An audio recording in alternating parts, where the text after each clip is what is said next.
awal ini. Nggak apa-apa ya, dengar-dengar suara-suara yang merdu ya. Iya.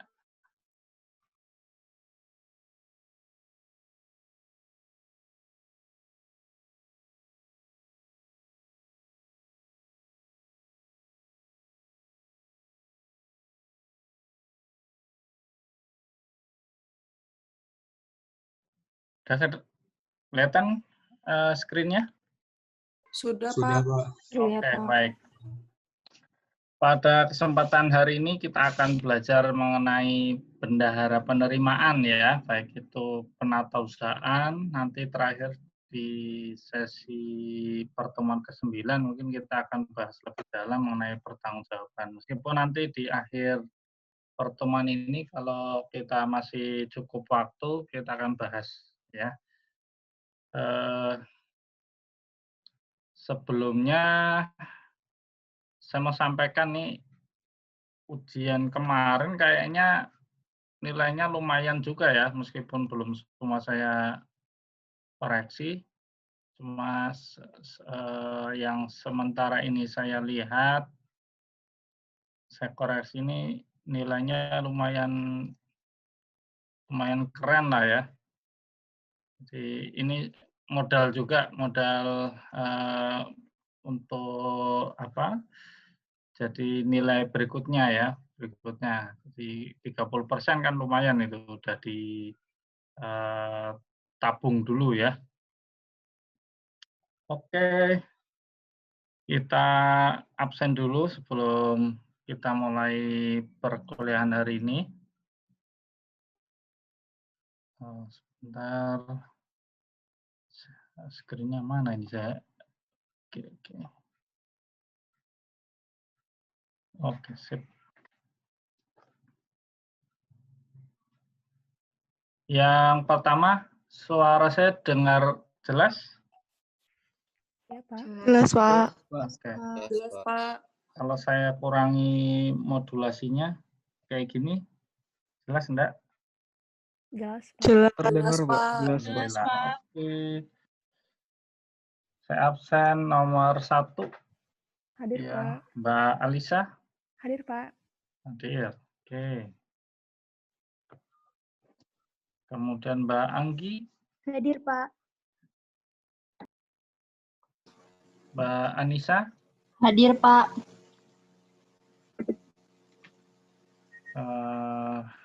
Mbak Aulia. Hadir, Pak. Mbak Azila. Hadir, Pak. Oke. Kemudian Dimas. Hadir, Bapak. Kemudian Fadlan. Hadir, Pak. Oke. Febri. Hadir, Pak. Hari ini ada yang ulang tahun enggak? November ya. Aduh, di sini bukan NIP sih ya, nggak kelihatan. Kalau ada yang ulang tahun pas mata kuliah saya, kasih tahu ya. Nanti saya kasih surprise. Bukan door prize, tapi saya kasih surprise. Oke, Mbak Fitra.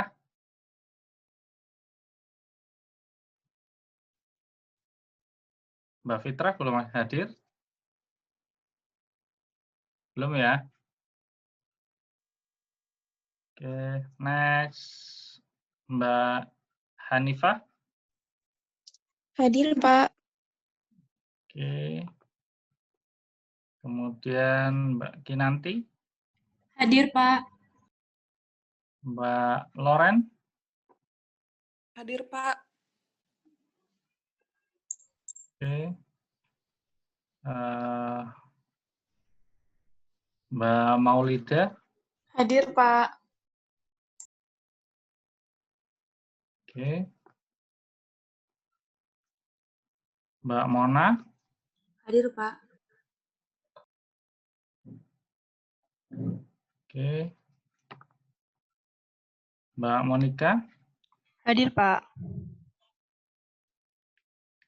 Ya. Oke, Mas Alvin. Hadir, Pak. Kemudian Mas Rizky. Hadir, Pak. Mas Yusuf. Hadir, Pak.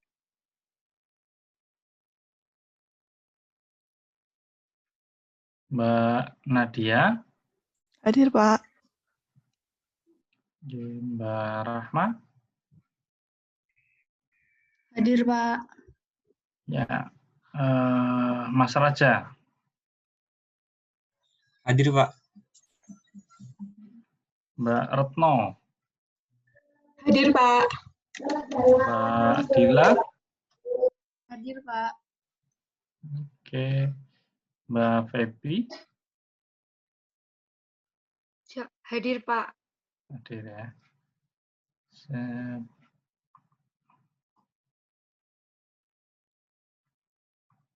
Oh, ini satu pasang ya, namanya Mbak Feby sama Mas Feby ya. Oke, saya baru nyadar nih. Yang absen 25 Mbak Sabrina. Sedang dihubungi, Pak. Oh, belum hadir. Oke, Mbak Sita. Hadir, Pak. Oke, Mas Yosa. Hadir, Pak. Mas Zulfahri. Hadir, Pak. Yul ya. Iya, Mbak Vira. Hadir, Pak.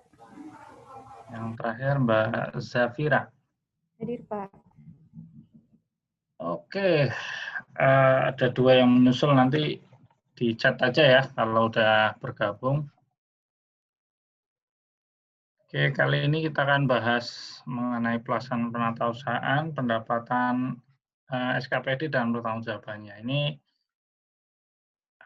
core-nya bendahara di pemerintah daerah ya, sebagai ujung tombak sekaligus ujung tombok ya. Tombok ini apa ya? Bisa mengartikan dalam bahasa Indonesia yang baik dan benar nggak? Ada yang tahu nggak arti tombok? Tekor ya. Nah, tekor. Jadi biasanya bendara penerima kalau tidak jeli atau tidak secara administrasinya belum bagus, nanti bisa berakibat jadi rugi ya. Tuh. Oke, kita lihat dulu sebelum kita mulai perkuliahan kali ini, kita baiknya berdoa biar menambah berkah pada mata pelajaran hari ini. Berdoa menurut agama dan kepercayaan masing-masing, silakan.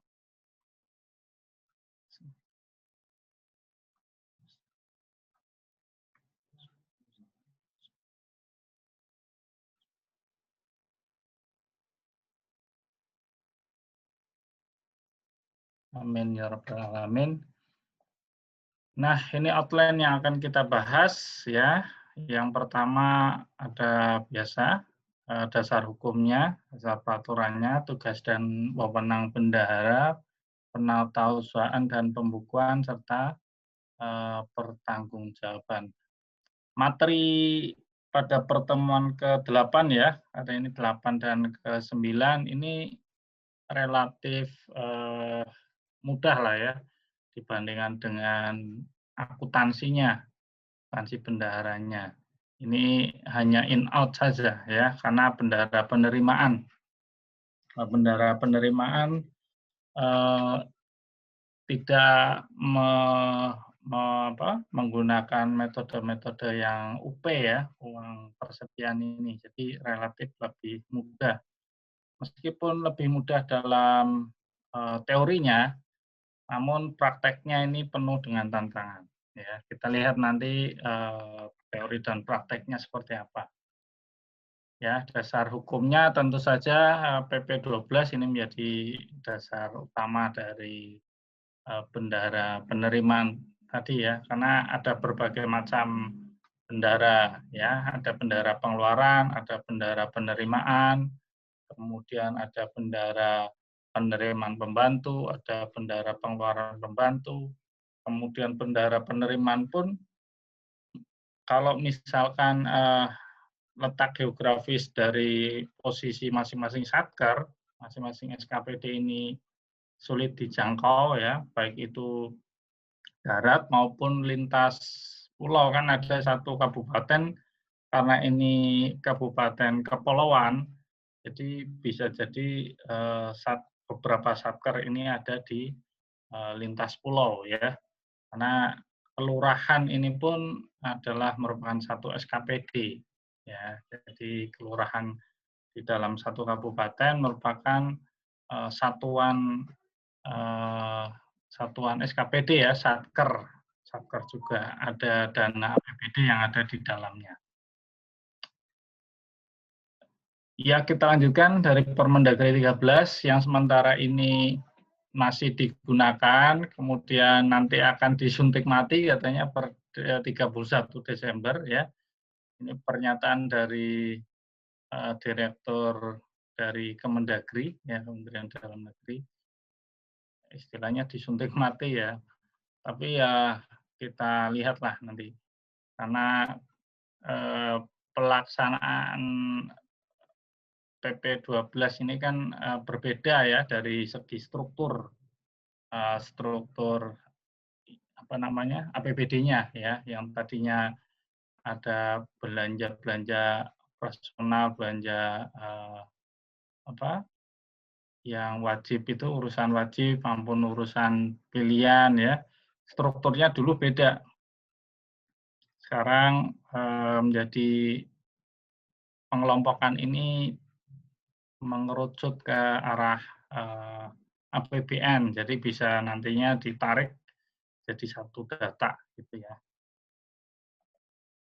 Kemudian Permendagri 59 tentang perubahan dan Permendagri 55 ya, ini mengenai tata cara penatausahaan dan penyusunan laporan pertanggungjawaban bendahara serta penyampaiannya. Ini yang nanti kita akan bahas. Bahan belum saya sampaikan ya, ini karena semalam memang masih disusun gitu ya. Mudah-mudahan nanti saya diingatkan supaya nanti saya share. Baiknya saya share sekarang atau setelah saya kasih materi? Gimana Mas Yosa? Ada saran? Boleh Pak, sekarang. Sekarang ya, biar masing-masing bisa dilihat. Oke, saya izin tunggu sebentar.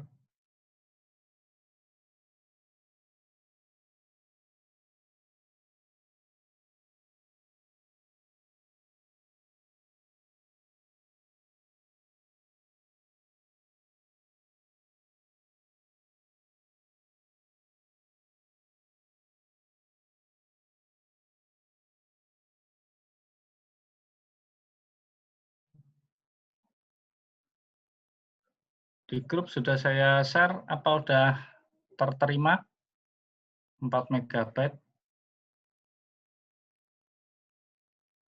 untuk paparannya? Halo? Sudah Pak. Sudah Pak. Ya, Pak. Oke. Satu lagi saya kirim untuk Permendagrinya ya. Permendagri 55 tahun 2008. Ini memang sudah lama ya. Tapi itulah metode yang digunakan ya, meskipun nanti kita lihat. Oke, sebentar. Ya. Oke. Permendagri sudah ya? Sudah, Pak. Sudah, siap. Sudah, Pak. Nanti bisa dibaca-baca setelah ini, atau nanti paralel silakan baca sambil mendengarkan apa yang saya sampaikan ya. Kadang ada beberapa teman-teman yang memang multi talent ya, jadi bisa dengerin YouTube ya, samping telinga kanannya, telinga kirinya mendengarin pelajaran mata kuliah ini. Jadi memang keren ya. Saya lihat di sini ada nih teman-teman yang masih chattingan ya, tapi enggak apa-apa ya. Yang penting output-nya tersampaikan ya. Oke, kita lanjut lagi. Kemudian Permendagri nomor 21 tahun 2011 ya. Ini catatannya masing-masing daerah juga nanti menindaklanjuti dengan perda ya. Peraturan kepala daerah, maaf, perkada. Kalau perda harus dengan DPRD ya. Jadi perkada ini intinya sih hampir sama dengan Permendagri nomor 55, cuma kadang di masing-masing Pemda dia mempunyai karakteristik penerimaan masing-masing ya. Bisa jadi di Pemda A dia udah mulai digitalisasi semua penerimaan daerah. Ya, jadi nanti ada proses SOP tertentu yang harus dilakukan atau disesuaikan dengan Permendagri nomor 55 ini. Ini sekedar mengingatkan aja struktur APBD mulai dari PAD ya, nanti kita akan bukan dalami satu-satu, tapi nanti inilah yang akan dilakukan oleh bendahara penerima ya, mulai dari pajak daerah, retribusi daerah, kemudian hasil pengelolaan kekayaan daerah yang dipisahkan. Ini 3 komponen inilah yang nanti akan menjadi penerimaan daerah yang diusahakan diutamakan ya, meskipun pada kenyataannya PAD ini baru berkembang dan bahkan terjadi flypaper effect ya, artinya semakin banyak transfer ke daerah, semakin banyak TKDD, ini akan mengakibatkan menurunnya PAD malah ya. Jadi menurunnya penghasilan asli daerahnya ini ya, pendapatan asli daerahnya ini baik itu dari pajak daerah maupun retribusi daerah. Oke. Nah, ini kita lihat kewajiban daerah bendahara penerima ya. Yang pertama adalah bendahara penerima ini wajib menyetorkan seluruh penerimaan ke RKUD paling lambat 1 hari setelahnya. Ya, jadi misalkan hari ini kita terima, kemudian besok harinya kita harus menyetorkan seperti itu ya. Ada pengecualian ini dalam hal kondisi geografis daerah tertentu ya, yang tadi saya gambarkan posisi SKPD-nya ini di satu pulau, kemudian posisi BUD-nya ada di pulau lain ya, di mana di pulau yang berkenan SKPD ini tidak mempunyai fasilitas bank maupun kantor pos atau mekanisme lain yang bisa menggunakan elektronik gitu ya. Kemudian ini boleh dengan melebihi 1 hari ya. Nah, ini dalam perkadanya nanti diatur lebih lanjut. Jadi memang ada pengkhususan untuk daerah A, untuk daerah B, C, dan D misalnya. Ini dapat dilakukan pengecualian ya. Kemudian nomor 3, setiap penerimaan harus didukung oleh bukti yang lengkap dan sah atas setoran ya. Buktinya lengkap namun tidak sah ya enggak benar juga. Atau buktinya sah tapi tidak lengkap juga kurang tepat ya. Kemudian zaman digital sekarang ini juga sudah mulai dipermudah ya dengan adanya transaksi non tunai, jadi sehingga bukti yang harus didukung ya untuk bendahara penerimaan ini bisa meliputi dokumen elektronik ya. Kemudian penyetoran penerimaan pendapatan ya menggunakan STS, surat tanda setoran. Ini adalah penggabungan metode lama ya, metode lama dari Permendagri 55 tadi, karena sekarang udah metodenya sudah banyak yang digital, jadi ini PP 12 ini menyesuaikan ke arah sana ya. Kemudian pasal 138 PP 12 ini penyetoran penerimaan ya dilakukan secara tunai dan non tunai. Sudah saya sampaikan tadi ya, tunai dan non tunai. Kemudian dianggap penyetoran itu sah apabila kuasa BUD, bendahara umum daerah itu sudah menerima nota kredit atau dokumen lain lah yang dipersamakan ya. Jadi udah menerima misalkan kwitansi minimal ya, bahwa penyetoran pada BUD sudah dilakukan atau kuasa BUD sudah dilakukan ya. Kemudian bendahara penerima ini larangan ya, ada kewajiban dan ada juga pelarangan ini menyimpan uang, cek atau surat berharga dalam penugasannya. Ini bendahara penerima memang tidak boleh lebih dari 1 ton kecuali tadi ya, kecuali ada dari perkadanya menyebutkan ada karena keterbatasan lokasi dan seterusnya. Kemudian atas nama pribadi juga itu dilarang ya. Kemudian penerimaan bendahara pada SKPD wajib menyelenggarakan pembukuan. Ya, pembukuannya sederhana ya, berupa buku penerimaan dan buku penyetoran. Ini buku penerimaan dan penyetoran ini satu form ya. Ada ini penerimaan sebelah kiri, penyetoran nanti sebelah kanan. Ya. Kemudian menyampaikan laporan pertanggungjawaban juga ke PA pengguna anggaran melalui PPK SKPD ya, pejabat pengelola kegiatan paling lambat tanggal 10 ya, tanggal 10 bulan berikutnya. Kalau tanggal 5 ini biasanya bendahara pembantu ya, jadi bendahara pembantu tanggal 5 bulan berikutnya menyampaikan laporan ke bendahara penerima. Ya, nanti bendahara penerima ini mengkonsolidasi, memverifikasi, kemudian baru menyampaikan paling lambat tanggal 10 bulan berikutnya.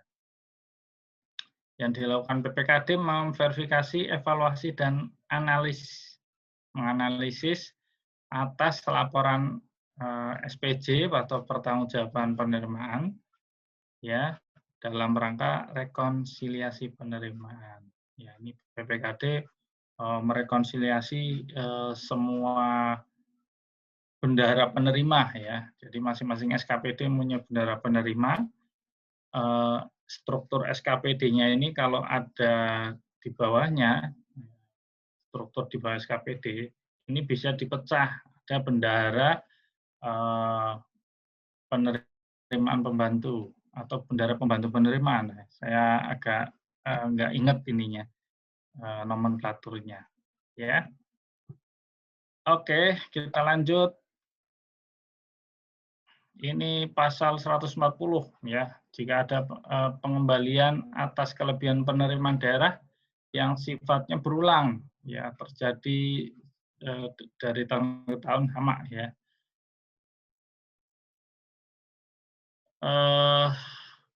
Dilakukan dengan membebankan pada rekening penerimaan yang bersangkutan. Ya. Ini biasanya terjadi apabila ada kelebihan ya, kelebihan penerimaan daerah. Ini asumsinya seperti pajak di pusat ya, pajak pusat, penghitungan dan lain sebagainya itu ada kelebihan, ya kelebihan pajaknya, jadi nanti akan dikembalikan. Sama halnya dengan penerimaan daerah seperti itu ya. Misalnya ada salah hitung ya. Saya kasih contoh dalam hal retribusi, ya retribusi pariwisata ya. Retribusi pariwisata ini secara manual ini masih banyak terjadi kesalahan. Contohnya kesalahan dan fraud juga, ya masuk ke lokasi wisata seharusnya kita membayar ya, kita membayar.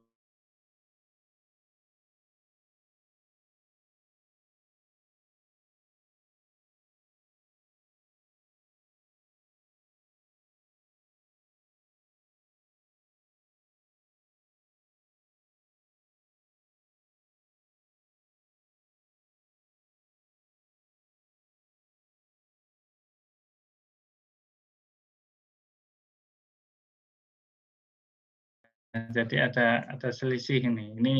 Ini menyebabkan kerugian PAD juga salah satunya. Yang kedua, selisih kita menghitung karcis dengan uang yang diterima. Ini juga manualnya secara sering terjadi gitu ya di daerah.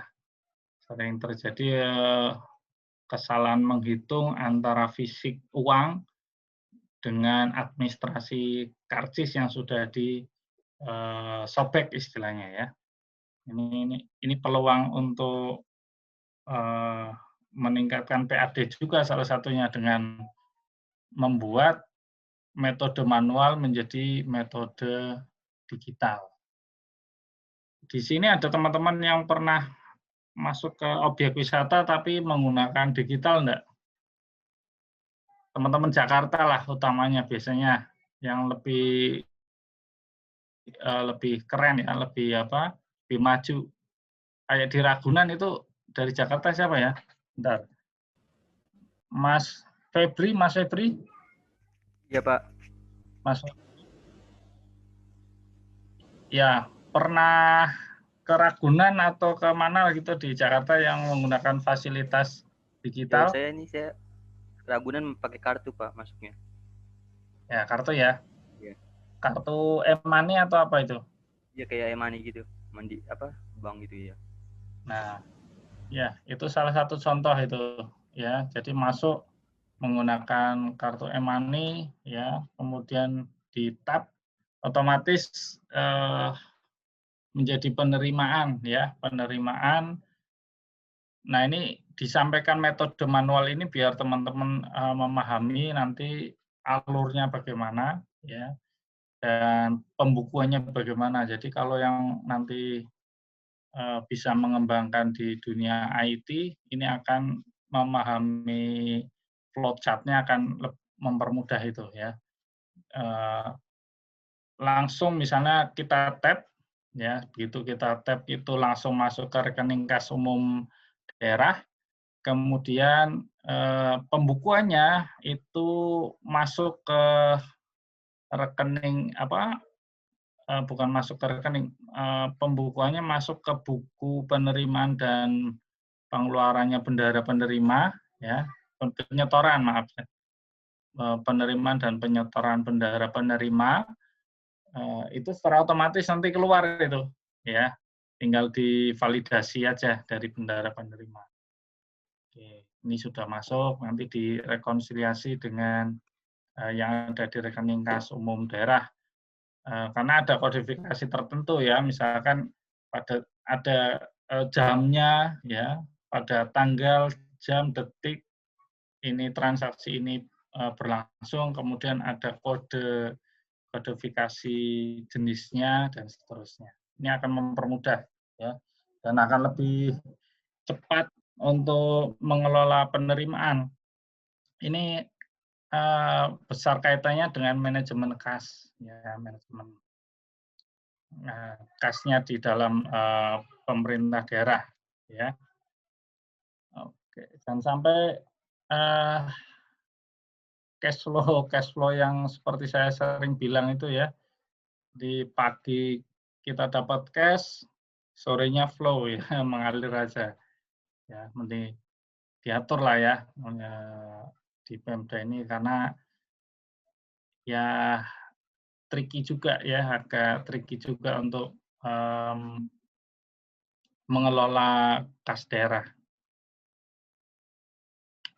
Kemudian yang kedua ini pengembalian atas kelebihan penerimaan yang sifatnya tidak berulang. Ya, ini dilakukan dengan membebankan pada rekening penerimaan. Ya, tinggal dibebankan pada rekening yang bersangkutan jika ada kelebihannya. Kemudian ini ada pengembalian atas kelebihan penerimaan daerah ya yang sifatnya tidak berulang yang terjadi pada tahun sebelumnya. Jadi tahun sebelumnya ternyata ada kelebihan dan baru diverifikasi, baru ketahuan di tahun anggaran berikutnya baru ketahuan. Ini bisa dilakukan dengan cara membebankan pada rekening BTT ya, belanja tak terduga.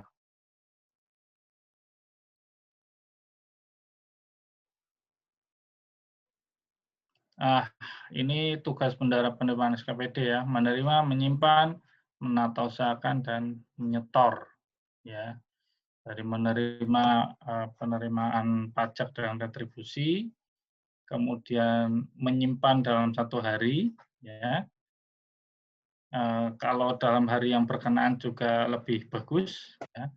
Apalagi digital lebih langsung up to date ya, real time, menata usaha dan mempertanggungjawabkan ya. Ini menyetor kalau disimpan terlebih dahulu ya. Lebih baik sih langsung penerimaan ini menggunakan metode bank gitu ya. Jadi langsung store ke kas umum daerah. Kita tinggal menata usahakan dan mempertanggungjawabkan saja. Oke, ini wewenangnya bendahara penerimaan ya, ada menerima PAD, kemudian menyimpan dan menyetorkan penerimaan yang diterima dari pihak ketiga ya. Kemudian mendapatkan bukti transaksi atas pendapatan yang diterima melalui bank ya. Jadi ada pihak ketiga yang menyampaikan pajak daerah atau retribusi daerah ke bank ya. Melalui mekanisme tertentu bank menyampaikan bukti transaksi ya, bisa berupa rekening koran ya, untuk melengkapi bukti transaksi dari bendahara penerima. Kemudian ini ada bendahara penerimaan pembantu ya, apabila pendapatan tersebar secara geografis ya, sehingga wajib pajak atau retribusi sulit membayar kewajibannya ya. Ini bayangkan kita terdiri atas pulau-pulau ya, di dalam satu pulau aja mungkin kondisi secara geografisnya ya seperti di Papua bagian pegunungan ya, pegunungan Bintang misalnya, ini bersalju ya, tapi sekarang saljunya mulai meleleh, jadi bisa dilalui. Dulu masih susah ya kesananya, kendaraan seperti mobil aja susah melewati ya, apalagi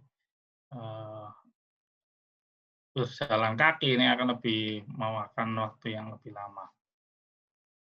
Kemudian ini ada ditunjuk bendahara penerimaan pembantu ya. Bendahara penerimaan pembantu.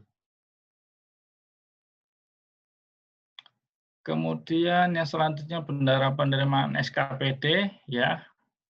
Ini menerima pembayaran ya dari para wajib bayar ya istilahnya, dari pajak daerah maupun retribusi daerah yang tertera dalam SKP atau SKR atau dokumen lain yang dibersamakan dengan SKP dan SKR. Ini merupakan surat tanda bukti ya, surat tanda bukti. Kemudian bendahara penerima SKPD menyetorkan ya menggunakan STS, surat tanda setor. Nah, ini yang kita nanti akan simulasikan adalah buku penerimaan dan penyetoran bendahara penerimaan ya, dan register ETS, STS. Ini pakai Excel aja bisa sebetulnya, aplikasi sederhana pakai Excel, tapi kalau terkoneksi dengan digital yang ada pembayaran melalui e-money, ini akan otomatisasi akan terjadi ya. Jadi tugas bendahara penerimaan ini relatif lebih mudah ya. Dia hanya memvalidasi, memverifikasi, dan menatausahakan serta melaporkan ya. Ini tugas penerima uang tunai maupun menyetorkan ini akan terpotong ini SOP-nya, jadi akan mempermudah ya.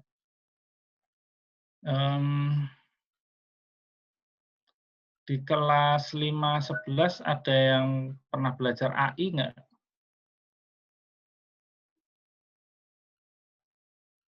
Halo? Belum, Pak. Belum ya. Ya, sewaktu-waktu nanti coba dilihat aja sekilas ya.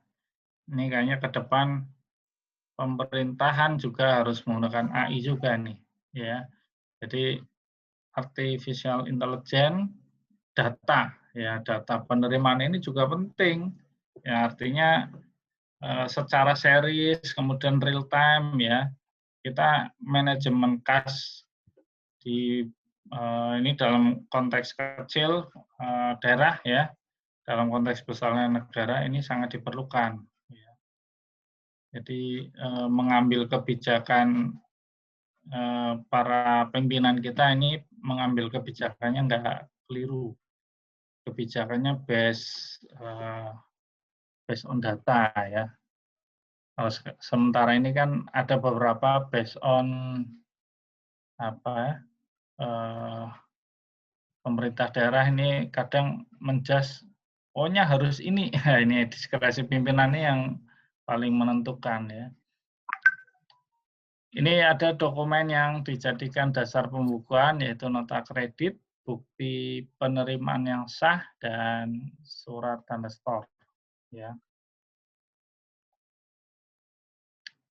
Selanjutnya pembukuan bendahara penerimaan, ya, pendapatan syarat tunai ini, ya, penerimaan syarat tunai. Jadi ada proses penerimaan tunai, ya, dibayar tunai, ya. Contoh tadi di wisata yang masih belum menggunakan kartu, ya, diterima oleh petugas, ya, petugas loket, nanti petugas loket merekap, ya. Buktinya apa? Buktinya dengan karcis, ya. Karcis itu ada dua sisi ya. Yang pertama sisi yang diberikan ke pengguna, yang sisi yang kecilnya ini akan dihitung nih nomor registernya. Dari register 1 sampai 500 misalnya satu bengketnya ini ya, satu setnya ini ya, satu set 500 lembar misalnya. Oh, ini ada kodenya, kode nomor urut ataupun nomor registernya. Ya, nomor urutnya misalnya hanya 400. Oh, berarti ada sisa 100 lagi yang belum disobek, belum dimanfaatkan atau diberikan ke pengguna. Jadi orang yang masuk ke objek wisata itu baru 400 ini per hari ini. Ya, jadi 400, buktinya ini kita simpan, ya.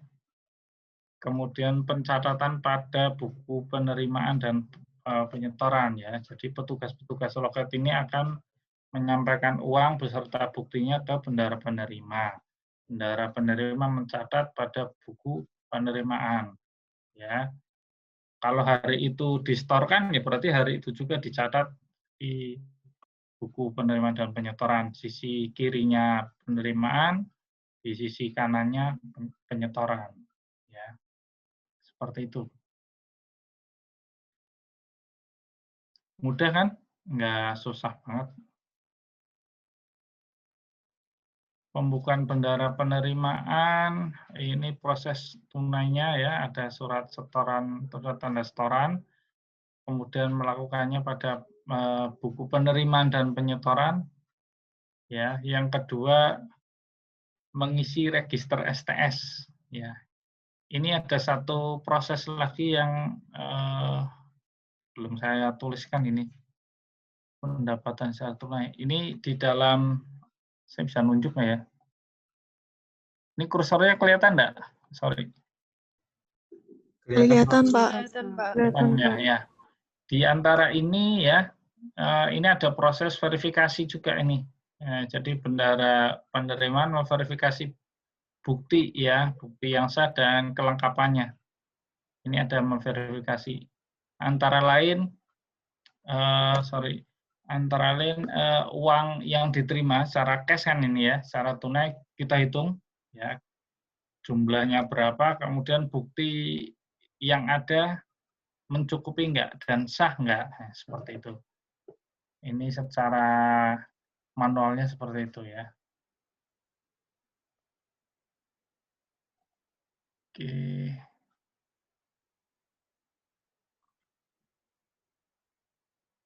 Ini terjadi juga di SKPD pasar ya. Di pasar juga ada retribusi pasar. Retribusi pasar masing-masing pedagang menyetorkan sejumlah uang ya, jumlah uang untuk retribusi. Ya, retribusi kalau dulu ya sebesar Rp1.000 ya kalau nggak salah. Nah, sekarang dan masing-masing daerah itu berbeda-beda juga. Jadi ada petugas yang berkeliling menarik retribusi tersebut. Ya. Penjual di pasar membayarkan, kemudian dia dikasih bukti berupa sobekan karcis ya. Depan sih pinginnya harusnya pakai kartu aja ya, e-money aja tempelkan selesai. Setiap mau masuk ke mana? Ke pasar, tempelkan di depannya kayak absensi aja ya, kayak absensi langsung bisa record ya, masuk ke rekening kas umum daerah langsung ya. Oke, ini pendapatan secara tunai. Register ini administrasinya, kemudian pembukuan bendahara penerimaan, pendapatan melalui rekening bank bendahara penerimaan. Ini ada melalui rekening bank juga ya. Jadi bendahara penerima bukan atas nama pribadi ya, ini atas bendahara penerimaan rekeningnya. Kemudian proses penerimaan di bank. Ini bank mengeluarkan nota kredit ya atau informasi berbentuk lainnya ya, bisa berupa sekarang modelnya SMS banking ya.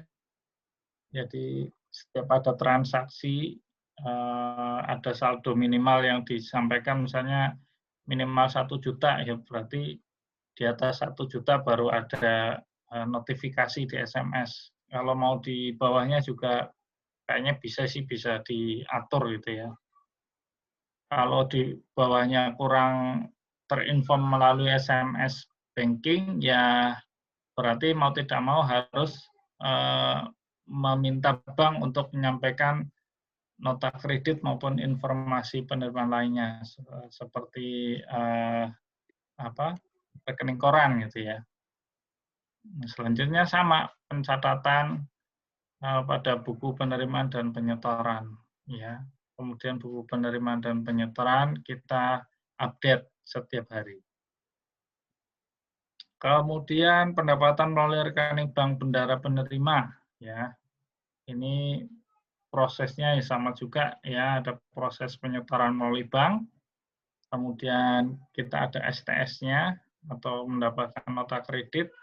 Kemudian mencatatnya melalui buku penerimaan dan penyetoran dan mengisi pada register STS. Ini semacam buku juga ya, register STS ini, surat tanda setoran ini ada urutannya, Ya, jadi kita dapat melihat nih, kita udah menyetor sudah berapa jumlahnya, kemudian pencatatan di buku penerimaan dan penyetoran. Jadi kelihatan yang belum disetorkan ada berapa dan ada pada hari keberapa, hari apa dan tanggal berapa. Ya, ini belum ada gambaran. Nanti kita lihat simulasinya, lebih enak. Pendapatan melalui rekening kas umum daerah, ya proses penerimaan di kas umum daerah pakai bukti setor, ya slip setoran. Kemudian pencatatan pada buku penerimaan dan penyetoran dan mengupdate-nya setiap hari, ya. Nah, ini karena bendahara ini merupakan pejabat fungsional nantinya, dan sampai saat ini juga sudah ditetapkan sebagai pejabat bendahara fungsional, ya, meskipun banyak SKPD yang belum mengupdate-nya. Oleh karena itu, bendahara penerimaan, salah satunya bendahara penerimaan ini harus mempertanggungjawabkan secara fungsional kepada PPKD, Pejabat Pengelola Keuangan Daerah, ya, pada tanggal 10 bulan berikutnya. Kemudian dia mempunyai pertanggungjawaban lagi, mempunyai kewajiban lagi adalah sebagai pertanggungjawaban administrasi, ya, utamanya melalui ini pengguna anggaran, ya, pengguna anggaran melalui PPK SKPD pada tanggal 10 bulan berikutnya. Nanti bedanya apa? Pertanggungjawaban fungsional dan pertanggungjawaban administratif, ya.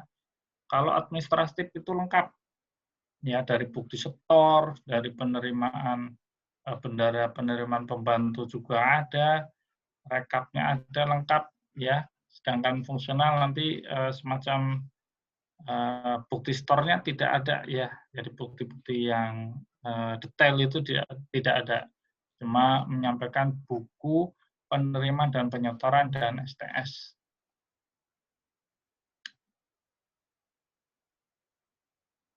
Oke, ini bendahara penerima pembantu, ya, karena bendahara penerima harus mempertanggungjawabkan secara fungsional pada tanggal 10 bulan berikutnya.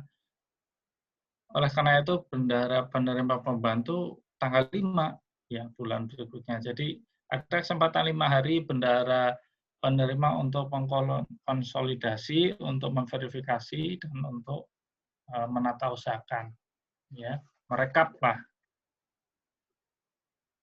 Kemudian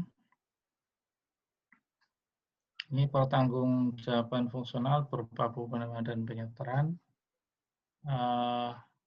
Ya, setiap akhir bulan harus ditutup, ya, di bukunya. Kalau ditutup tuh di garis 2 biasanya atau garis 1 di bawahnya. Jadi garis kemudian diparaf, ya.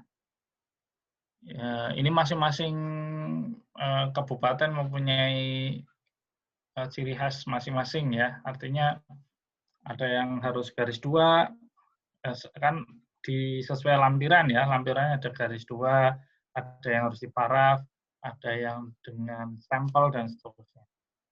Ya.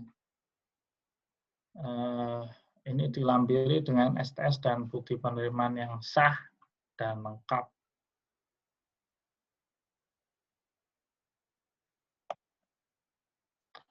Langkah-langkahnya, ini ada buku penerimaan penyetoran, register STS dan bukti yang sah. Nah, proses verifikasi ini yang sebetulnya memerlukan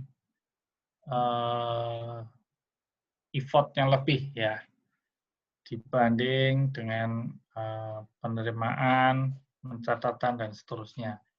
Jadi kalau belum berpengalaman, memverifikasi ini akan kurang cepat, ya, biasanya, atau malah ada terjadi fraud, ya. Verifikasi dalam hal tunai yang lebih parah lagi, ya, lebih harus teliti, lebih harus jeli, ya, menghitung uangnya, kemudian mencatat mengumpulkan bukti bukti setornya, mengumpulkan bukti-bukti yang sah, ini merupakan pekerjaan yang membutuhkan effort yang lebih. Ya. Ini di kebendaraan negara ya, betul ya? Bukan akuntansi ya? Betul, Pak. Ya, ini ada kemungkinan kalau daerah seperti inilah masih dapat dibayangkan banyak-banyak daerah yang belum menggunakan aplikasi yang terkoneksi antara pendapatan dengan belanja. Ya. Di pendapatan masih manual, belanja sudah menggunakan SIM kuda atau SIM peda dan sebagainya, banyak versi. Ya. Kalau sekarang sudah diwajibkan menggunakan SIPD, ya itu banyak protes juga itu nanti disampaikan di Kemendagri ya. Karena pada awalnya kami menyampaikan koreksi yang mengenai PP 58 dulu, ya, yang sekarang jadi PP 12,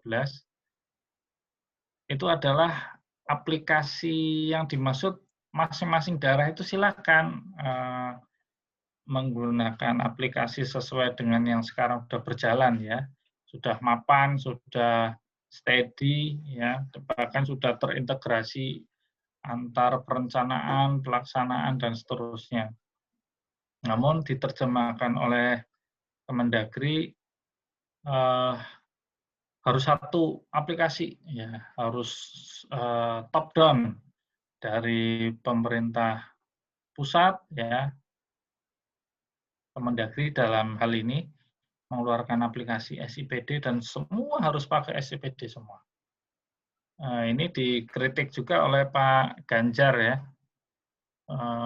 Gubernur Jawa Tengah, bahwa satu data itu tidak harus satu aplikasi. Ya benar juga, satu data. Buktinya apa? Sekarang di DJPK ini bisa menjembatani dari berbagai macam aplikasi yang ada, dari berbagai macam platform, bahkan berbagai macam database, ya, itu bisa dijembatani menjadi SIKD, Sistem Informasi Keuangan Daerah. Nah, ini prototipe dari AI juga ya, jadi ketahuan nanti APBD itu di level pertama kan ada belanja, ada pendapatan, ada pembiayaan. Itu level pertama. Level kedua misalkan belanja, ada belanja pegawai, ada belanja barang, ada belanja modal. Ya. Level ketiganya di belanja pegawai, di bawahnya ada gaji dan honorarium dan seterusnya. Sampai level kelima, ya, sub-sub level, dan itu ada kodifikasi masing-masing. Kita bisa ketahuan loh, ternyata di Indonesia ini dari tahun ke tahun bergeser nih, belanja modalnya yang dulu di wilayah Jawa, Bali, Sumatera itu ya.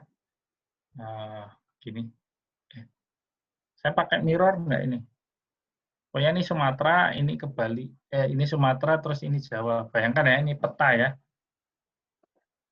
Dulu belanja modal di wilayah itu saja, tapi akhir-akhir 2017 sampai 2020 ini mengarah ke arah timur, ya. Jadi Sulawesi, NTT dan seterusnya sampai Papua ini belanja modalnya meningkat. Nah, ini ada apakah itu? Nah, ini perlu diteliti juga. Kalau hal-hal lain juga menarik sih kalau lihat data ya. Ini nanti kalau jadi peneliti aja lah, nanti bisa kita diskusi lebih lanjut. Kemudian ini ada bendahara penerima disampaikan ke PA ya, ke PA ini kayaknya berulang-ulang ya, ini ya paparannya, coba untuk meyakinkan dan untuk membuat hafal kita ini. tanggal 10 ini bulan berikutnya pertanggungjawaban apa.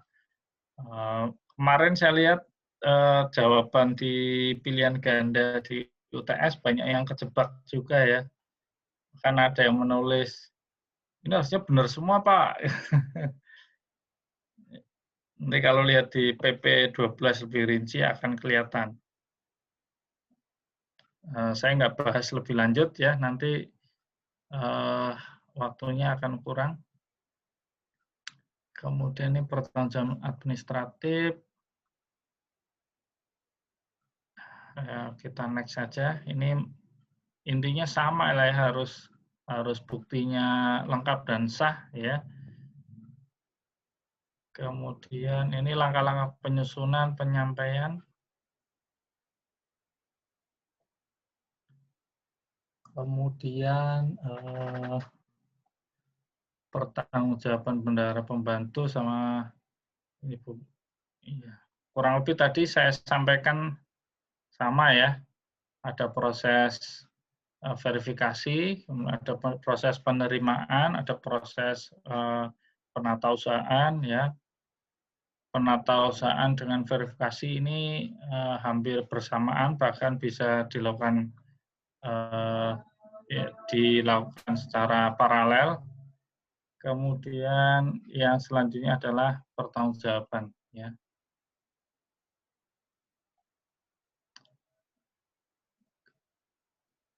Untuk bendahara penerimaan, pertanggungjawabannya adalah secara fungsional menggunakan format LPC yang sama dengan pertanggungjawaban administratif. Untuk fungsional dilampiri dengan buku penerimaan dan penyetoraan yang telah ditutup per bulan, per akhir bulannya. Ya. Kemudian register STS dan pertanggungjawaban bendahara penerimaan pembantu. Sedangkan kalau tadi pertanggungjawaban administratif ini lengkap, buku penerimaan dan penyetoran yang telah ditutup pada akhir bulan berkenaan, register STS, bukti penerimaan sah, ya, yang sah dan lengkap, kemudian SPC dari bendahara penerima pembantu, ya. Kalau fungsional yang disampaikan ke BKD nantinya, ya, ini ke PA melalui SPK ya tadi, SPK PPKD ya. Ini kurang satu item saja, jadi kurang bukti penerimaan yang sah dan lengkap. Itu aja sih yang digarisbawahi. Kemudian langkah-langkahnya ya hampir sama ya. Laporan pertanggungjawabannya beserta lampiran, kemudian proses memverifikasi, ya dicek antara laporan bukunya, ya buku penerima dan penyetorannya dibandingkan dengan bukti-bukti yang sah dan lengkap, kemudian disetujui dengan PA, ya pengguna anggaran. Kemudian apabila ada kekeliruan, kita penyempurnaan dulu atau masukan dari PPK SKPD, kemudian laporan pertanggungjawabannya diverifikasi lagi ya dan disahkan oleh bendahara umum daerah. Ini berulang setiap bulannya. Oke. Paparan sudah kelar, nanti kita simulasi. Sebelum simulasi ada yang ingin didiskusikan, silakan. Atau menyampaikan teman-teman semua praktek penerimaan di daerah ya, yang dilihat teman-teman semua, utamanya dalam retribusi ataupun pajak daerah. Silakan.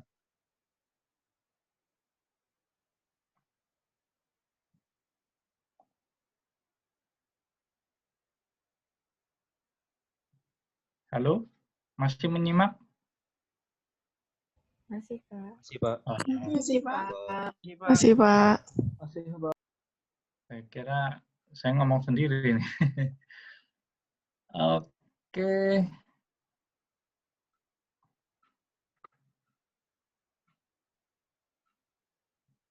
Mbak Sabrina udah masuk belum?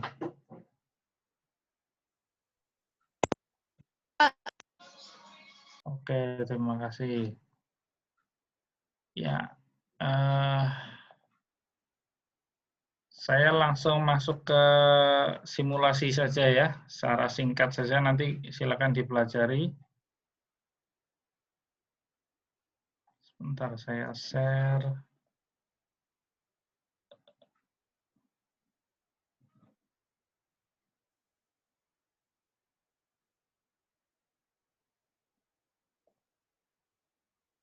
Lima 11.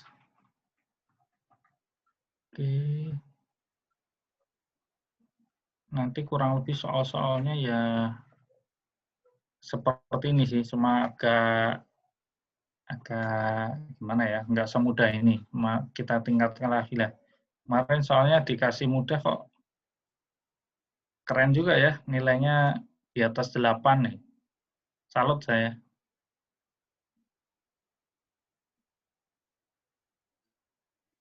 Oke. Nah, sebelum ini soal sudah saya sampaikan, sebelum kita masuk ke simulasi, ada yang mau ditanyakan dulu, silakan.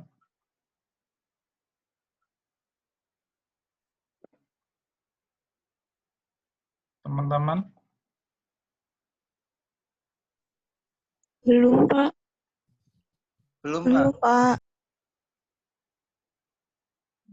Belum paham atau gimana? Atau sangat mudah ya? Sudah kebayang nggak kira-kira bagaimana prosesnya gitu?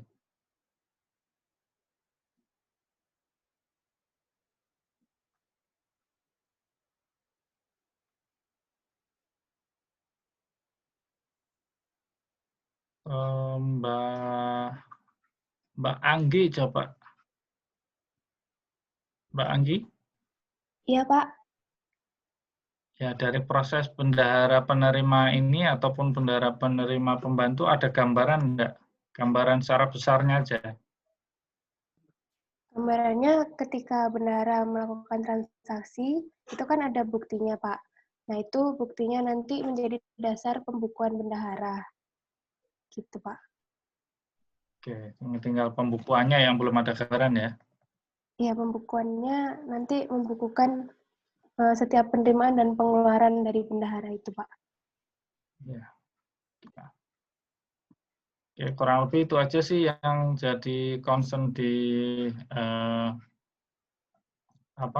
yang mata kuliah hari ini ya, mengenai bendahara penerima kelas 5 oke. Kita akan buka contoh soalnya ya. Nah, ini kita simulasi ada 7 transaksi ya yang terjadi di lapangan. Ya, rata-rata ya masing-masing ya. Ada bulan-bulan tertentu hanya 10 transaksi, di bulan-bulan tertentu juga ada yang sampai ratusan transaksi, ya tergantung dari pemdanya juga. Ya, cuma nanti bisa jadi penelitian juga ini tren pendapatan retribusi apa gitu ya. Retribusi hotel lah taruhlah. Retribusi hotel itu akan meningkat di bulan-bulan liburan, bulan-bulan hari-hari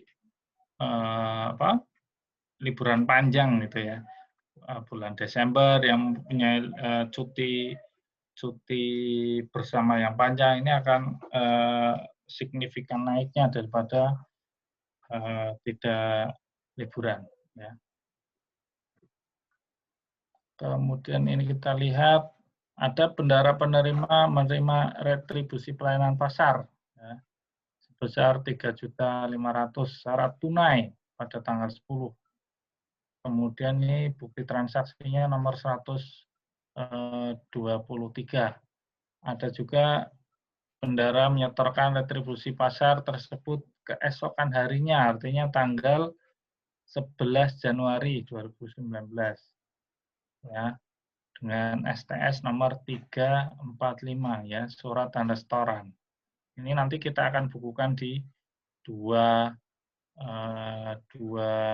buku ya. Yang pertama buku penerimaan dan penyetoran untuk transaksi yang pertama.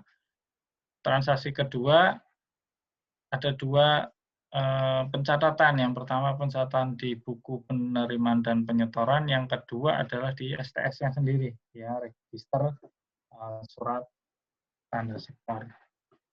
Ini langsung saja ya. Saya sampaikan jawabannya saja biar bisa lebih mudah mensimulasikan. Sudah kelihatan buku penerimaan dan penyetoran? Belum, Pak. Belum. Pak. Iya, saya belum sharing ya, belum ya. Oke, kalau new share ke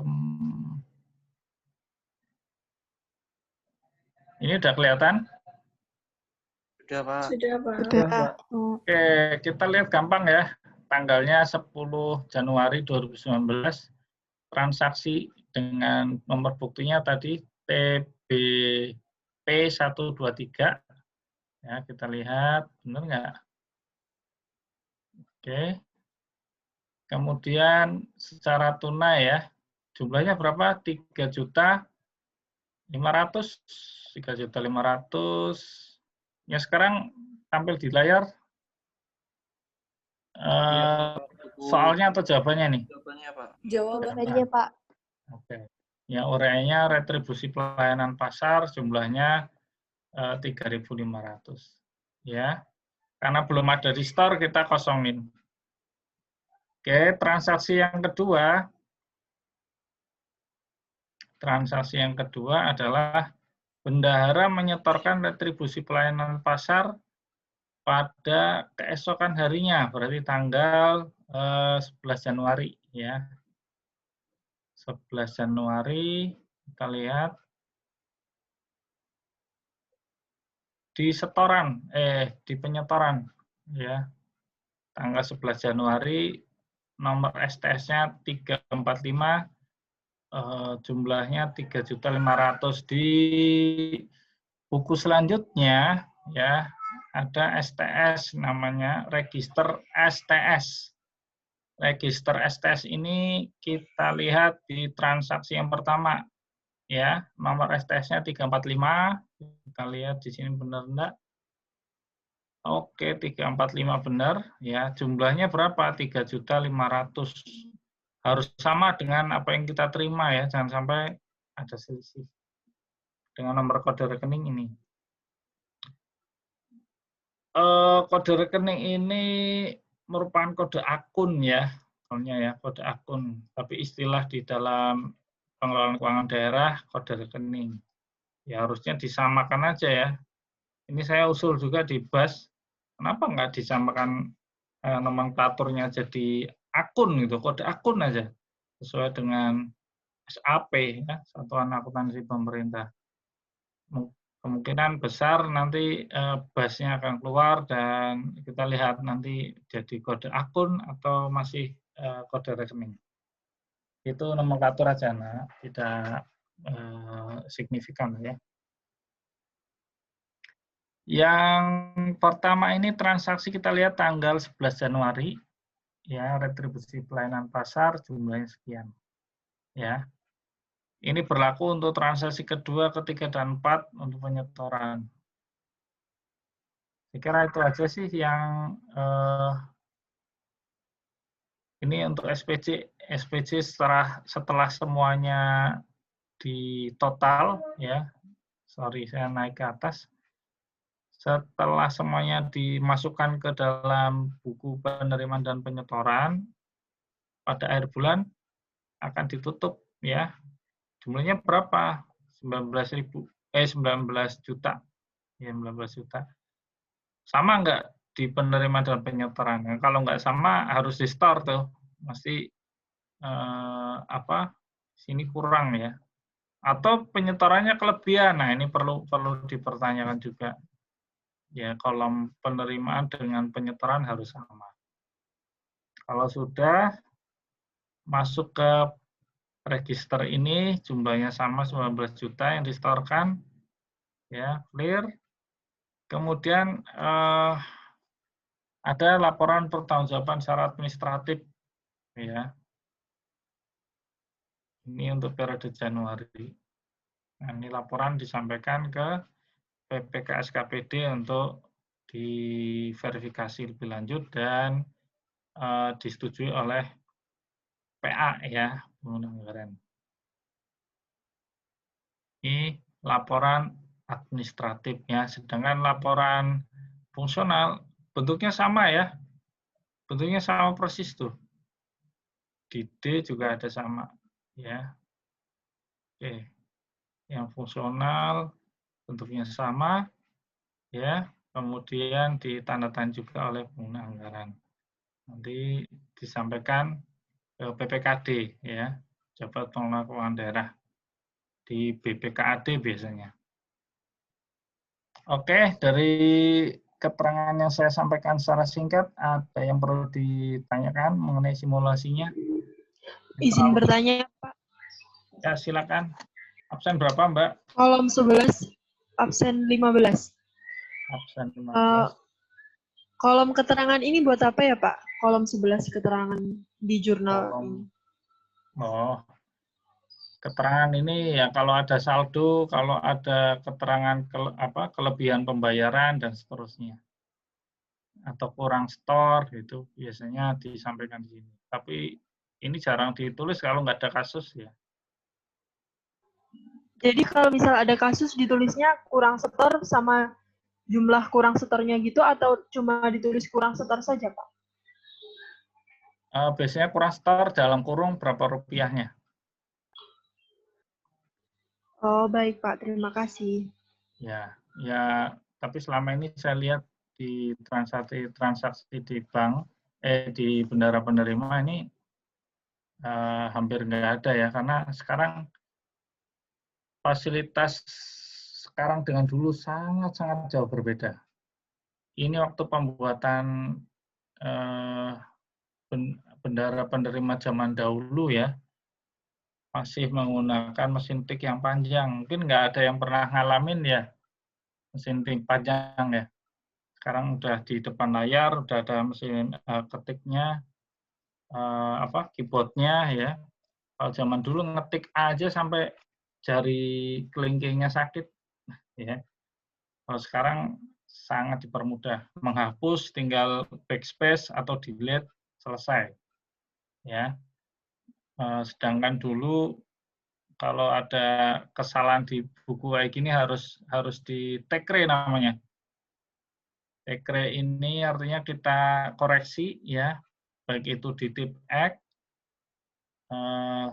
tapi kalau di dalam laporan umumnya di garis sama dengan ya, ketik sama dengan di kalau istilahnya di Word apa ya?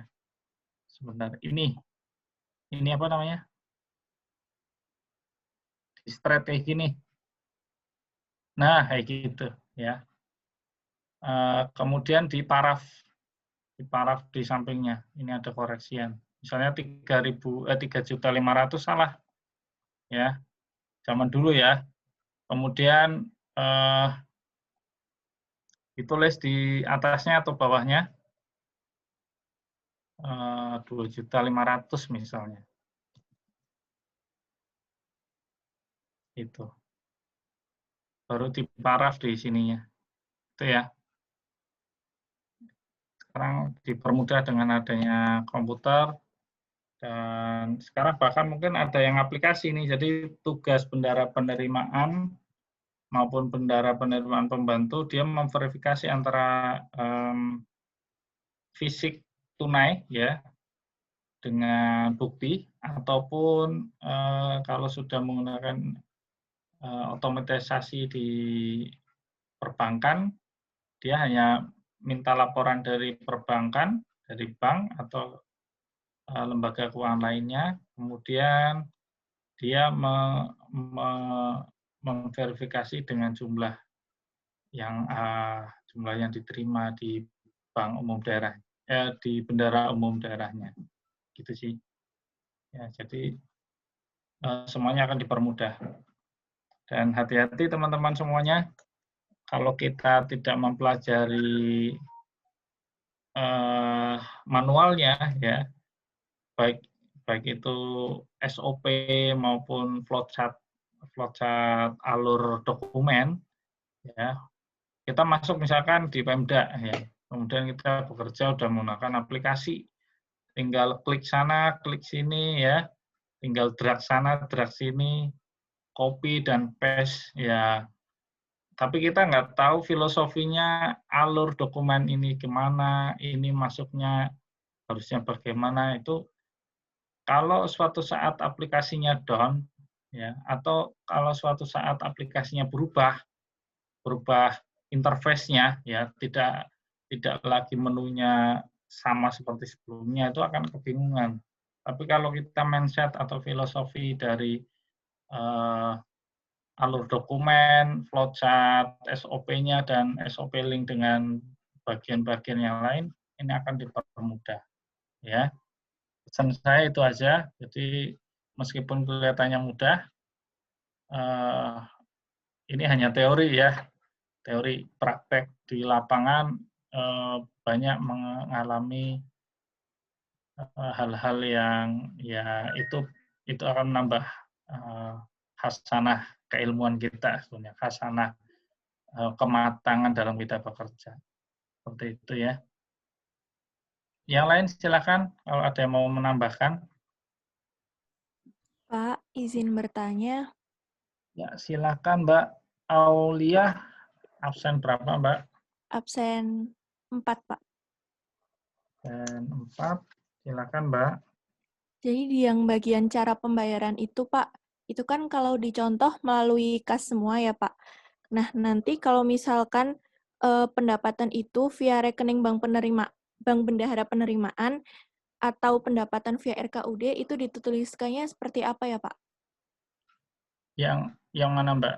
Di cara pembayaran itu, Pak. Cara pembayaran. Oh, ini ya? Iya.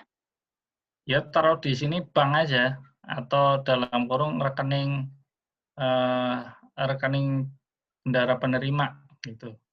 Atau BUD gitu aja. Oh, jadi yang RKUD sama bank bendahara penerimaan dipisahkan ya, Pak? Iya. Baik, terima kasih, Pak. Iya, tapi masing-masing Pemda mengeluarkan beda-beda juga ya. Nanti saya akan kasih contoh perkadanya dari Kabupaten Pekalongan. Nanti kita lihat ya contohnya bagaimana. Bisa membandingkan ya nanti antara metode yang di kabupaten. Tapi saya sementara ini belum dapat yang digital ya. Mungkin nanti saya akan cari perkadanya DKI atau teman-teman bisa cari juga di Google ya. Atau izinkan saya cari sub dulu ya perkada mengenai ini. Peraturan daerah mengenai bendahara penerima ya.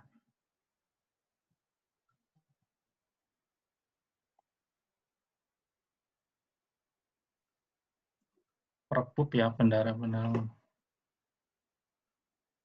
Ini adanya 2007 masih belum update ya. Nanti deh saya cari lebih lanjut ya.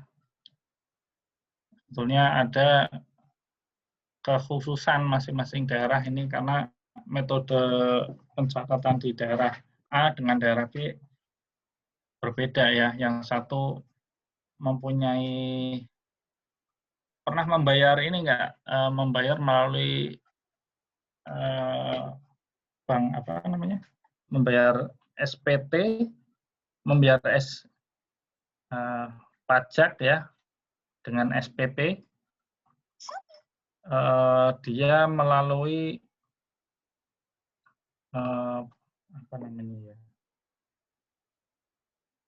melalui mandiri online atau melalui fasilitas-fasilitas online bank lainnya pernah mengalami enggak? Misalkan bayar, kemudian transaksinya dia menggunakan penerimaan negara gitu ya, misalkan ya, atau membayar PAM dan seterusnya. Nah, ini ada satu keunggulan tertentu pajak daerah maupun retribusi daerah, dia bisa menggunakan online seperti ini di HP ya. Jadi sudah mulai canggih. Contohnya lagi pajak kendaraan bermotor untuk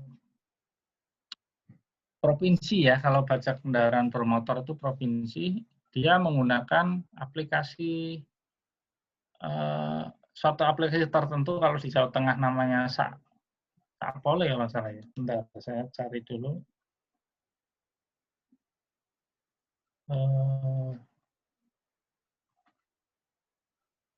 Iya benar, Sapole kalau di Jawa Tengah. Kelihatan enggak? Mana? Kelihatan enggak?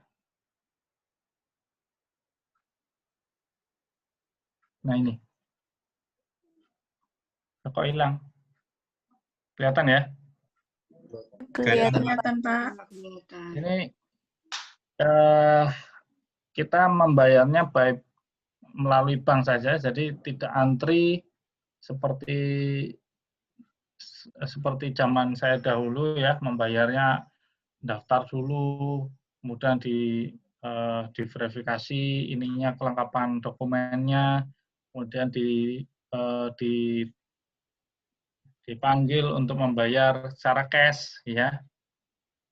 Kemudian masih antri lagi nunggu dan seterusnya. Sekarang sangat dipermudah ini bagi kita para pembayar pajak daerah, tinggal bayar di bank melalui ATM bisa, melalui HP bisa. Selanjutnya menyampaikan surat bukti setor ya.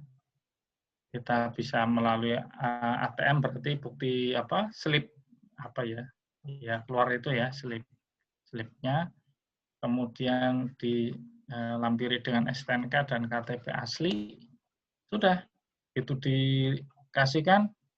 Saya hitung tidak ada 3 menit jadi ya, dan tidak antri panjang, padahal di depan antrinya panjang sekali ya, maksimal 5 menit lah, malah lebih lama parkirnya daripada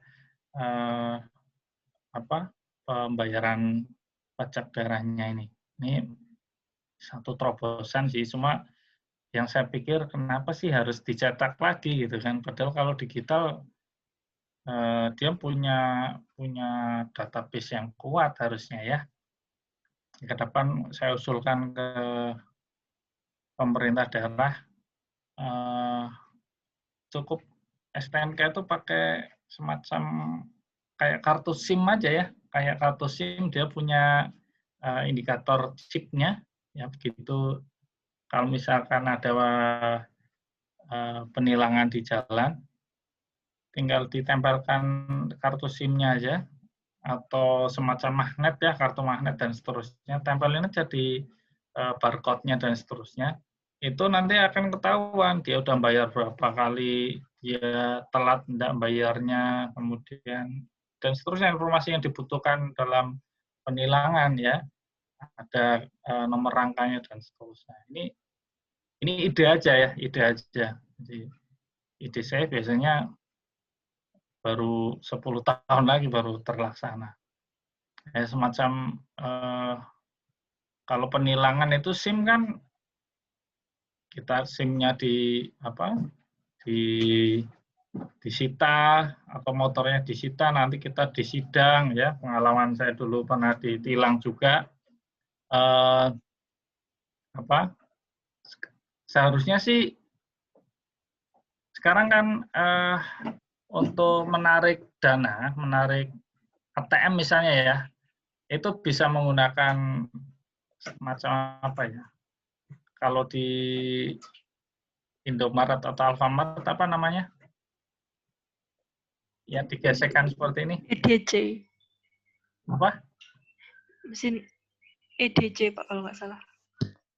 Ya, itulah pokoknya namanya apa itu ya. Jadi kalau kita bayar tinggal gesek.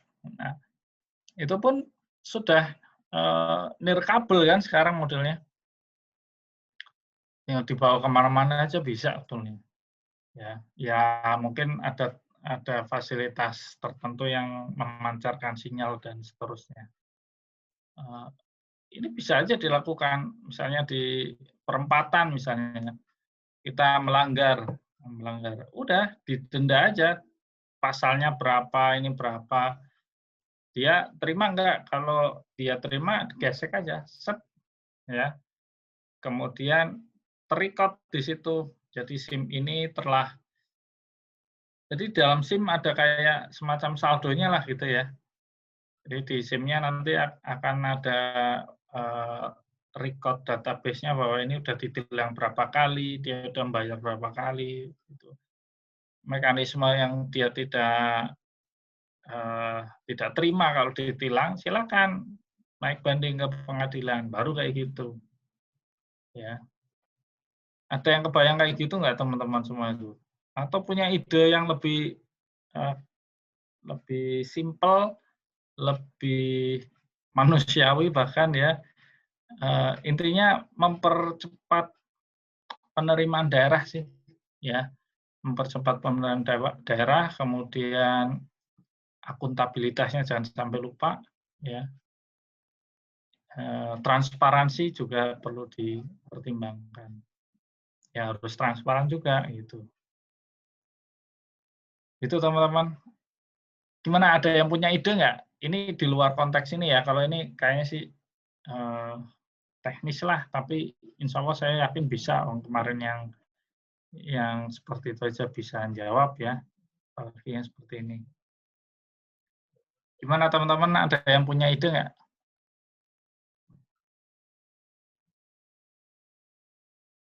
Halo? Ya, biasanya kalau di secara langsung kok kurang ini ya. Mas Yosa, gimana Mas Yosa? Belum ada ide, Pak. Mengaktifkan mic-nya. Open mic boleh lah, open mic. Ya mungkin kalau udah terjun di lapangan baru ya, oh ini harusnya seperti ini nih. Ya. Ini rangkaian ini semua sih, pengelolaan keuangan daerah ini kan rangkaian dari mulai perencanaan ya, perencanaan yang bagus seperti apa, kemudian pelaksanaan termasuk manajemennya bagaimana ya, planning, manajemen itu sendiri udah di dalamnya ada planning, ada organizing ya, controlling ya, updating dan seterusnya. Nah, proses bendahara penerima ini kan termasuk pelaksanaan ya, pelaksanaan anggaran, artinya bagaimana caranya bendahara penerima harus transparansi, harus akuntabilitas ya, dan dituntut cepat juga. Kemudian yang kedua harus inovasi juga, inovasi ke depan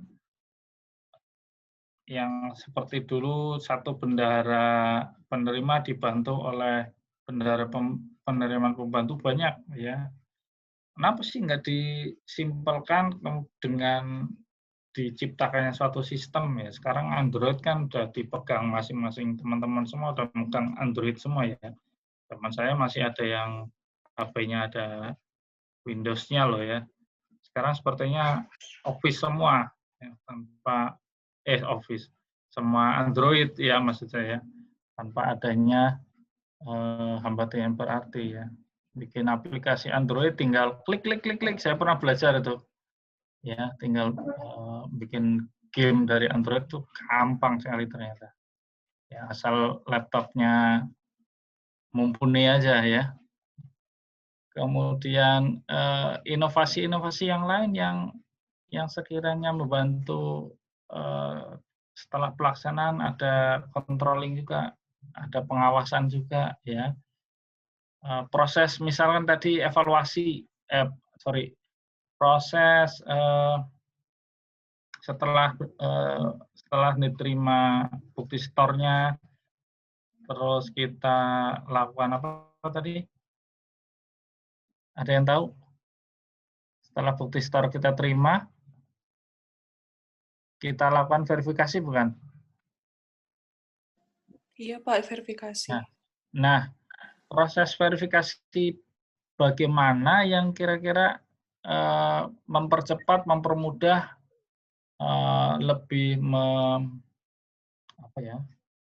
lebih akurat gitu, lebih akurat. Ini coba dipikirkan seperti itu ya, merenung gitu ya. Ini nanti akan ketemu ide-ide baru, ide-ide yang inovatif ya. Karena ke depan kita tidak hanya dituntut kompeten di dalam satu bidang, ya. Bahkan nanti yang lebih diunggulkan, ya, misalnya satu orang mempunyai beberapa kompetensi, ya.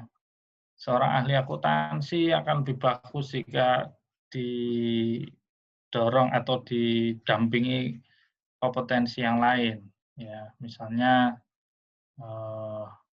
dia jago apalah ya, database kayak apalah gitu ya. Ini akan memperkuat individu itu. Teman-teman semua juga harus punya angan-angan seperti itu ya ke depannya ya. Satu lagi punya jiwa kreativitas yang tinggi.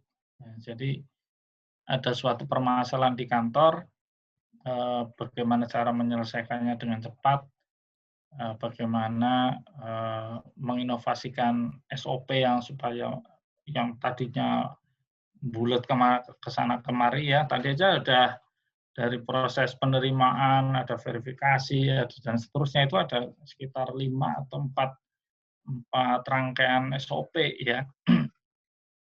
Bagaimana cara memperpendek dan mempercepat itu dia. Ya, kalau saya boleh cerita, saya pengalaman dulu di perbendaharaan ya, dulu namanya DJA, Direktorat Jenderal Anggaran, membuat laporan itu manual awalnya ya, membuat laporan P6, P7 sekarang udah nggak terdengar ceritanya mungkin. Ya, laporan penerimaan dan laporan pengeluaran seluruh bagian anggaran, ya, seluruh bagian anggaran satu-satu, buka per lembar, nanti kita ketik, masukkan, kita lembar berikutnya kita ketik dan seterusnya. Padahal ini ada sistemnya. Ya, ada yang dulu namanya di KTUA ya, Kasipa, dan sekarang udah hilang. Kantor Verifikasi Pelaksanaan Anggaran. Di sana ada aplikasi tertentu lah, aplikasi menggunakan teknik ya. Belajar sebentar di situ memahami database-nya daripada melalui hasil cetakan terus kita input lagi, kenapa tidak melalui aplikasi ini gitu ya. Saya tarik database-nya, kemudian saya bikin aplikasi jembatan lah ya untuk membuat report. Jadi begitu saya tarik database, saya masukkan, dulu masih pakai disket ya, karena flash disk masih mahal zaman segitu, tahun 2003 itu masih adanya Kingston 128 mega, masih mega loh ya, belum giga. Aduh, jadi sedih. Sekarang flash disk yang 1 tera aja udah ada. Nah, itu pekerjaan yang tadinya bisa diselesaikan normally ya, normal manual maksud saya, itu selesai 1 bulan itu baru kelar. Dengan adanya itu, ya, nggak ada 2 menit ya proses loading datanya itu, 2 menit jadi, tinggal cetak. Ya, nah itu merupakan ini ya, kebanggaan juga ya, meskipun ya hal kecil lah ya, bukan hal yang besar banget ya. Itu juga menurut saya harus ditumbuhkan dari masing-masing teman-teman semua ini ya. harus semangatlah mencari ide bagaimana sih inovasi apa sih gitu ya.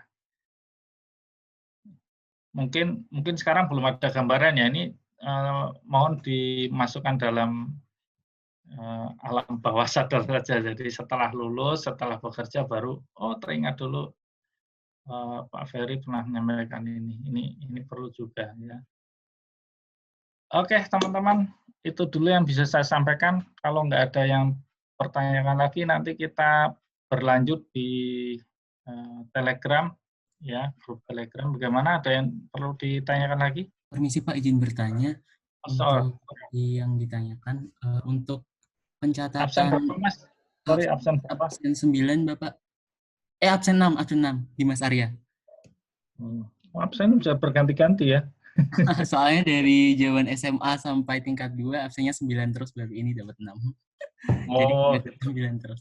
Untuk pencatatan pendapatan yang dari bank, tunai, dan lain-lainnya itu, dicatatnya hanya di kolom sumber atau nanti di bawah-bawahnya kita juga harus mencatatkan totalnya yang dari bank berapa, yang dari tunai berapa gitu nggak Pak? Nanti itu laporannya di dalam bawahnya itu ada itu. Jadi jumlah penerimaannya, terus jumlah yang disetorkan berapa ya. Kemudian ada saldo di bendahara penerimaan itu terdiri atas apa saja itu, di bawahnya ada. Ya, tunai berapa, di bank berapa, dan lainnya. Seperti itu sih. Kalau di atasnya enggak di atasnya kan sudah jelas ya, ada cara pembayarannya dan seterusnya. Kemudian kita lihat di pertanggungjawaban ada nggak ya?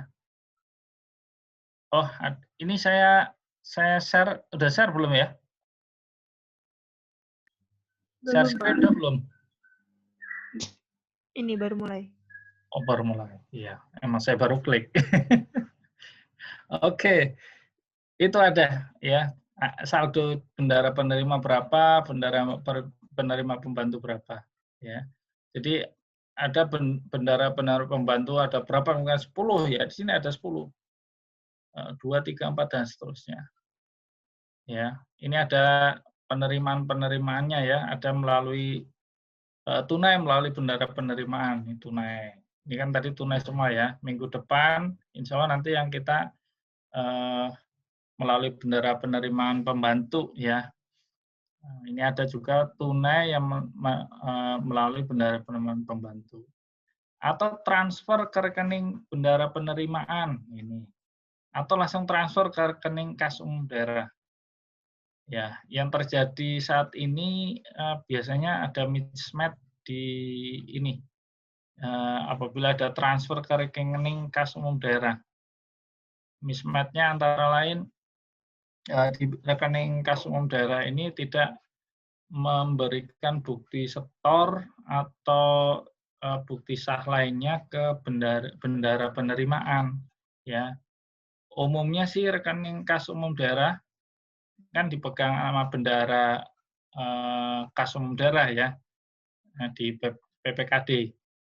Nah, di situ kadang nggak di-split ya, nggak di-split per bendahara penerima. Ini ada beberapa kasus yang seperti itu ya. Jadi keterkaitan bendahara penerimaan ini kan sebetulnya fungsional dari bendahara umum daerah ya, bendahara umum daerah terkait dengan bendahara penerimaan dan bendahara pengeluaran otomatis. Itu nanti periode berikutnya kita akan bahas bendahara penerimaan. Seperti itu ya Mas Dimas. Mas ini artinya bukan hanya saya lebih muda ya, karena saya manggil Mas itu bisa jadi Dimas itu mengambil panggilan untuk yang lebih muda. Betul ya Mas? Iya Bapak. Ya kan, Dimas. Ini untuk laki-laki, untuk perempuan Nimas. Ya seperti itulah. Ya. Baik, yang lain? Izin bertanya Pak. Oke, absen 3 ya? Iya Pak. Oke, silakan Mbak Nisa. Ini Pak, jadi kan kalau misalnya di bendahara penerimaan pemerintah pusat itu ada buku pengawasan anggaran pendapatan. Nah, itu untuk membandingkan antara realisasi pendapatan dengan target pendapatan. Nah, kalau bendahara penerimaan daerah ini, bagaimana cara dia membandingkan antara realisasi pendapatan dengan target pendapatan di DPA? Terima kasih, Pak. Wah, ini pertanyaan yang keren nih. Saya sampai saat ini belum melihat dokumen target dari bendahara penerimaan ini, Mbak.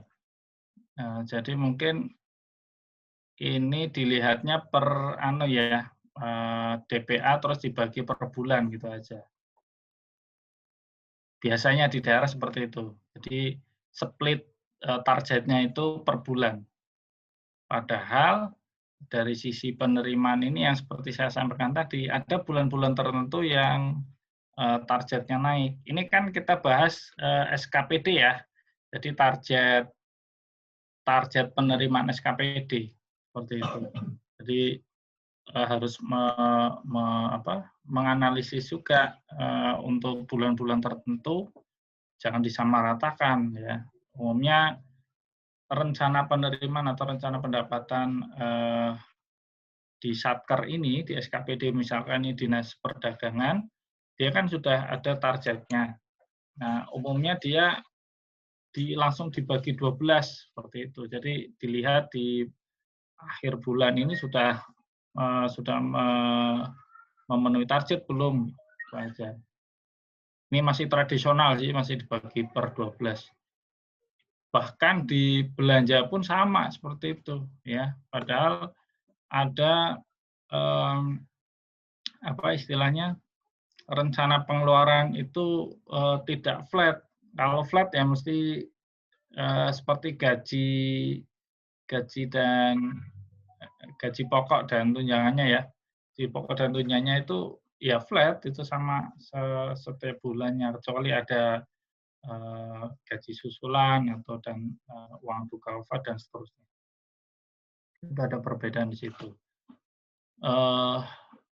Nah, ini inovasi yang lebih lanjut lagi harus diterapkan lagi nih. Dokumen-dokumen apa ya. Kalau bisa sih, kalau saya usul ya, tidak harus menambah dokumen, tapi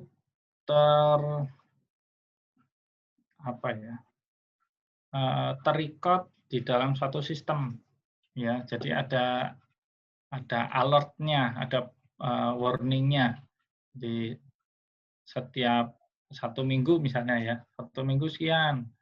Oh, kayaknya capaian targetnya kurang nih. Jadi di sistemnya ada warning. Ini gambaran saya aja ya, gambaran saya ide ke depannya. Kalau sementara ini masih manual, Mbak. Jadi split per bulan ya, dari 1 tahun di dalam DPA-nya, kemudian baru nanti disesuaikan di sini. Seperti itu, Mbak Nisa. Ya, terima kasih, Pak. Ya. Oke, yang lain? Silakan.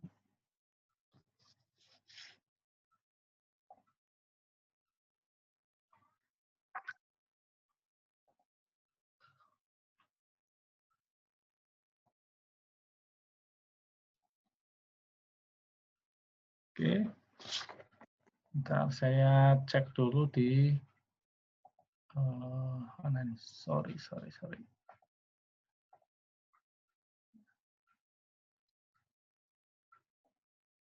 Yang soal ini saya kirim dulu ya, soal dan jawaban.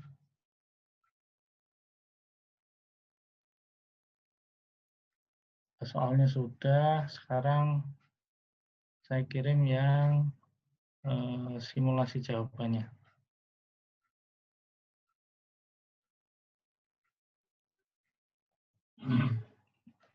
Apakah sudah diterima? Sudah, Pak. Sudah, Pak. Ya silakan nanti dipelajari lebih lanjut. Baca detailnya di Permendagri 55 aja ya. Nanti mungkin ada tata cara pengisiannya di situ. Kalau ada yang lebih lengkap sih itu sih sebenarnya. Barangkali nanti ada tambahan-tambahan yang belum saya sampaikan, ya silakan dipelajari. Oke, teman-teman semua, kalau tidak ada yang bertanya, kita akhiri pertemuan hari ini. Ya, nanti kita lanjut lagi di pertemuan yang datang dengan simulasi yang lebih agak rumit ya, belum rumit sekali sih, agak rumit saja. Baik, bisa kita tutup? Oke, kita tutup kalau nggak ada pertanyaan. Terima kasih atas perhatian semua teman-teman. Ya, tetap jaga kesehatan, tetap semangat dalam belajar, dan kita lanjutkan nanti di grup Telegram ya. Wabillahi taufik wal hidayah. Wassalamualaikum warahmatullahi wabarakatuh. Waalaikumsalam warahmatullahi wabarakatuh. Terima kasih, Pak. Terima kasih, Pak. Pak. Waalaikumsalam warahmatullahi wabarakatuh. Terima kasih, Pak.